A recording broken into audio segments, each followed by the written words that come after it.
अस्सलाम वालेकुम ख़वातीन व हज़रात, शुरू करते हैं आज का हस्बे हाल। मैं हूं आपका मेज़बान फ़रीद रईस।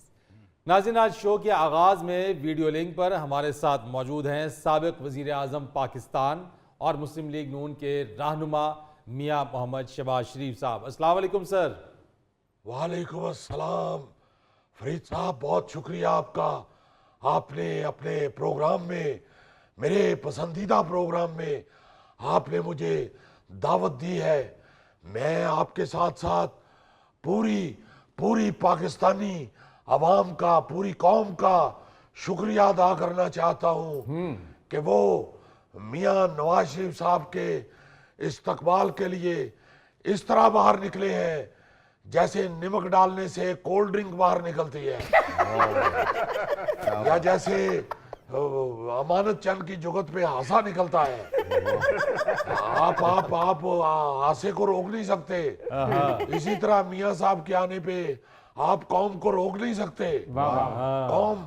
पूरी कौम जौक दर जौक निकली है। जी बिल्कुल सर। और उन्होंने वैसा तारीखी और शानदार इस्तकबाल किया है मियाँ साहब का जी, नो कि डाउट। उन्होंने ये साबित किया है कि वो मियाँ साहब के बगैर सख्त उदास थे। वाह वाह वाह वाह। आपने देखा कि किस तरह ठाठे मारता हुआ समंदर था मियाँ नवाज शरीफ साहब के सामने। बल्कि मैंने तो स्टेज से घूम के बार बार भी देखा, बाहर सड़क पे भी समुंदर ठाठे मार रहा था। गलियों मोहल्लों में इसलिए ठाठे नहीं मारी कि किसी के मकान को नुकसान न पहुंचे। आपने देखा कि सिर्फ इंसान ही नहीं बल्कि परिंदे भी मियाँ साहब का इस्तकबाल करने के लिए पहुंचे हुए थे। जी जी, हमने देखा कि कबूतर मियाँ साहब के पास आया, उन्होंने हाथ आगे बढ़ाया और वो कबूतर मियाँ नवाज शरीफ साहब के हाथ पे आ गया। हाँ जी जी हाँ। और मैं यहाँ ये क्लियर करना चाहता हूँ कि ये कोई आवारा वो कबूतर नहीं जिनके ऊपर शर्तें लगाई जाती हैं। ये फरीद साहब बड़ी मोअज़्ज़ज़ और अच्छी फैमिली का कबूतर था। इसकी आधी फैमिली तो ट्रफालगर स्क्वायर लंदन में होती है। हाँ, ये उनको फोन करके पूछता रहा है कि मियाँ साहब कब आ रहे हैं, हमने इस्तकबाल करना है। और इस कबूतर के बुजुर्ग बड़े बड़े नेक लोग वो दरबारों में होते हैं, दरबारों में। वाह वाह वाह। और यहाँ मैं फरीद साहब आपको एक और बात बता दूं। जी जी मियाँ साहब। बाकी सारे कबूतर थे, ये जो आके मियाँ साहब के हाथ में बैठा है, जी जी। ये आपके प्रोग्राम में मैं खबर दे रहा हूं आपको। अच्छा, ये कबूतर नहीं था, फिर ये हुमा था। हुमा जो जिसके ऊपर बैठता है उसको बादशाहत मिल जाती है। ये हुमा था और इसने कबूतर का गेटअप किया हुआ था सिर्फ इसलिए कि कहीं मैं मियाँ साहब के ऊपर बैठूं तो उनको नजर न लग जाए। क्या कहने। इसलिए ये कबूतर का गेटअप करके आया था ये हुमा। और आप ये देखें कि उसने कोई तंग नहीं किया। जी हाँ। वो हाथ में बैठा है, उसने मियाँ साहब से सलाम दुआ की है, हाल चाल पूछा है और वेलकम कहा है। और उसके बाद वो ये कह के उड़ गया है कि आप तकरीर करें, हम बैठ के सुन रहे हैं। मियाँ साहब मुझे ये बताइएगा कि क्या कबूतर भी गेटअप करते हैं? क्यों नहीं, आपको तो ये नहीं पूछना चाहिए। आपने कई दफा जुल्फी को गेटअप करवाया है। जाने दे मियाँ साहब, ये कबूतर अरेंज किए हुए थे। ऐसे कबूतर तो इमरान खान के जलसे में भी छोड़े गए थे। मगर गोगा जी ये याद रखें कि वो आवारा कबूतर थे, शर्तें लगाने वाले कबूतर थे वो। और वो हाथ में नहीं थे बैठे, वो न्याजी साहब के हाथ में नहीं थे बैठे। उनको पता था कि अगर इसके हाथ में बैठे तो इन्हें फाड़ के भून लेना है। बिल्कुल उसी तरह जिस तरह उन्होंने अवाम को भून दिया है। और हमारे वाले तो बड़े बड़े मोअज़्ज़ज़ कबूतर थे। हमारे वाले वही कबूतर थे जिनको हीरोइनें, बड़ी बड़ी हीरोइनें मिन्नतें करती रही हैं। वास्ता ही रब दा तू जावी वे कबूतरा, चिट्ठी मेरे ढोल नू बुझावी वे कबूतरा। अगर ये कबूतर इन कामों में नहीं पड़ते, हमारे वाले कबूतर जो है वो कबूतर हैं जिनको बिल्ली भी नहीं पड़ती, बिल्ली भी नहीं पड़ती। ये अपनी आई पे मरते हैं, बिल्ली नहीं पड़ती।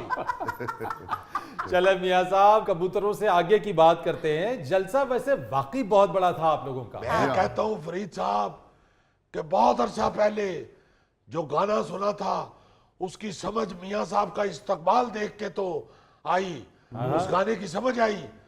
वो जो कहा था किसी ने कि माही आवेगा मैं फूला नाल धरती से जावांगी, उन्होंने दिल वाले रंगले पलंग ते बिठावांगी।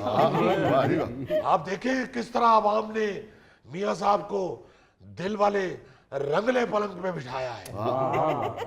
ठीक है मियाँ साहब, मगर मुझे जरा ये बताइए कि क्या जहांगीर तरीन साहब से कोई मुआहदा हो चुका है आप लोगों का? क्योंकि हेलीकॉप्टर उनका इस्तेमाल हुआ, मियाँ नवाज शरीफ साहब उस हेलीकॉप्टर में बैठ कर आए। देखें फरीद साहब, वो हेलीकॉप्टर हमने तो एक कंपनी से किराए पे लिया था। वो कोई भी किराए पे ले सकता है। आप ले ले, आप ले ले।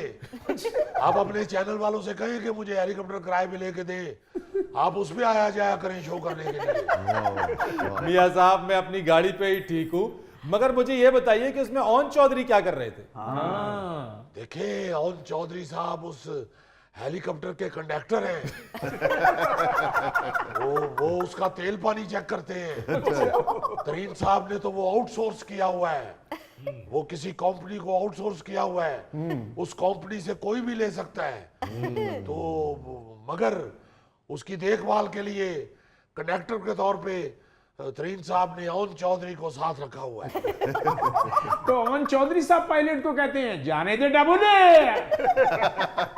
देखे आपने देखा होगा कि पिछली हुकूमत तरीन साहब का जब जहाज इस्तेमाल करती थी बंदे लाने ले जाने में और अपने लीडर को सैर करवाने में, तो आपने देखा होगा कि उस जहाज के साथ भी ओन चौधरी साहब होते थे।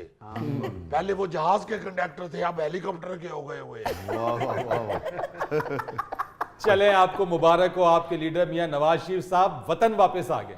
जी अल्हम्दुलिल्लाह। मैं तो सारी कौम को भी मुबारक देना चाहता हूँ कि पाकिस्तानी कौम का बेटा, पाकिस्तानी कौम का मामार, पाकिस्तानी कौम का हकीम, पाकिस्तानी कौम का डॉक्टर, पाकिस्तानी कौम का इंजीनियर, पाकिस्तानी कौम का कप्तान, नहीं ये काट दे, ये काट दे। पाकिस्तानी कौम का पायलट, पाकिस्तानी कौम का प्रोफेसर वापस आ गया है। मैं देखिएगा इंशाल्लाह। मियां साहब मैनेजर रह गए। नहीं, मैनेजर मैं हूँ, मैनेजर मैं हूँ। वो तो बड़े ओहदे पे हैं मियां साहब। देखिएगा आप गौरी साहब, आप इंशाल्लाह खुद कहेंगे कि शहबाज शरीफ ठीक कहता था। आप देखिएगा चंद दिनों में इंशाल्लाह किस तरह कौम की हालत बदलती है, किस तरह महंगाई नीचे आती है, किस तरह खुशियां वापस आती है। इंशाल्लाह इंशाल्लाह। तो मियाँ साहब, ये गुर्बत, ये बेरोजगारी, ये महंगाई कब खत्म होगी? 240 तेजी हाथ हो गई है फरीद साहब। इंशाल्लाह इख्तदार संभालने दे मियाँ साहब को। अच्छा, आप देखिएगा कि कौम किस तरह खुशियां मनाती है।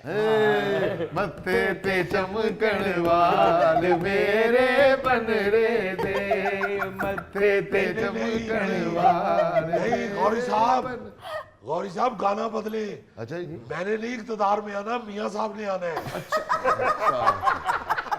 अच्छा। मियाँ साहब, अगर मियाँ नवाज शरीफ साहब ने आपको कह दिया वजारत उज़्मा के लिए, तो फिर क्या होगा? नहीं फरीद साहब, ये मैंने आगे 16 महीने करके देख लिया है। ये मेरे बस की बात नहीं है। ये मियाँ साहब ही इंशाल्लाह इस कौम की हालत को सुधारेंगे। नहीं मियाँ साहब, मेहनत तो आपने भी बहुत की है। आपकी मेहरबानी। मगर ये देखें कि मैं छोटे शहर का डॉक्टर हूँ। मियाँ साहब लाहौर के डॉक्टर हैं, लाहौर के। वो छोटे शहर वालों को यही कहा जाता है कि यदि हालत खराब है, फटाफट लाहौर ले जाओ। तो इस वक्त मुल्क की जो हालत है ये लाहौर के डॉक्टर को दिखाने वाली हुई है। अच्छा जरा एक और बात की वजाहत करते मियां साहब। मियां नवाज शरीफ साहब ने ये वतन वापसी पर कहा कि हम 9 मई वाले नहीं, हम 28 मई वाले हैं। आपने भी उनकी इस बात की तायद करते हुए कहा कि मियां नवाज शरीफ साहब के हाथ से कभी गमला तक नहीं टूटा। जी जी जी, अल्लाह नहीं के मेरी फजल- बात तो सुन लेना, मगर हमें आपके दौर की भी तोड़ फोड़ याद है। ਅਸੀਂ ਤਾਂ ਸੁਣ ਹੀ ਨਹੀਂ ਸਕਦੇ। फरीद साहब, मैं यहाँ पे वजाहत कर दूं कि इंटरनेशनल इंग्लिश फ्लाइट में आप जैसी एयर होस्टेस अंग्रेज के साथ उर्दू बोलनी शुरू कर देती है। और अगर पाकिस्तानी फ्लाइट मिल जाए तो उसमें इंग्लिश बोलनी शुरू कर देती है। मैं आपकी बात समझ ही नहीं सका, आप ये क्या कह रहे हैं। देखिए, हम लोग अल्लाह के फजल से पुरअमन लोग हैं, हम लड़ाई झगड़े वाले लोग नहीं हैं। हाँ, अगर किसी वक्त हमारे साथ ज्यादती हुई हो और हमारे वर्कर्स ने अपने जज्बात का मुजाहरा किया हो तो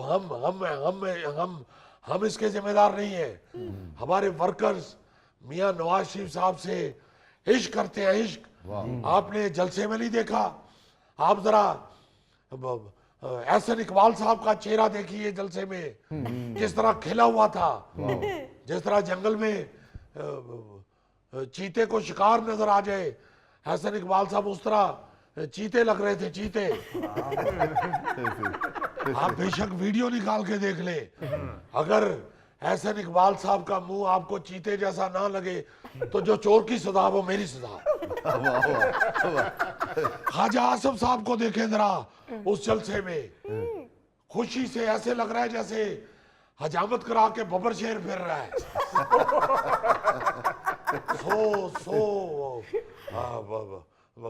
फरीद साहब, हमारे पार्टी के लीडरान और वर्कर्स इश्क करते हैं मियां नवाज शरीफ साहब से। हम कोई तोड़ फोड़ वाले आदमी नहीं है, हम मारपीट वाले बंदे नहीं है, हम प्यार से मोहब्बत से बात करने वाले बंदे हैं। जी हाँ मियां साहब, हमें सब याद है कि किस तरह जब एक सहाफी ने इसहाक डार साहब से सवाल किया तो डार साहब ने क्या प्यार और मोहब्बत का उसके साथ इजहार किया। फरीद साहब, आप डार साहब की मिसाल ना दें, आप अपने मुल्क की मईशत की हालत देखें।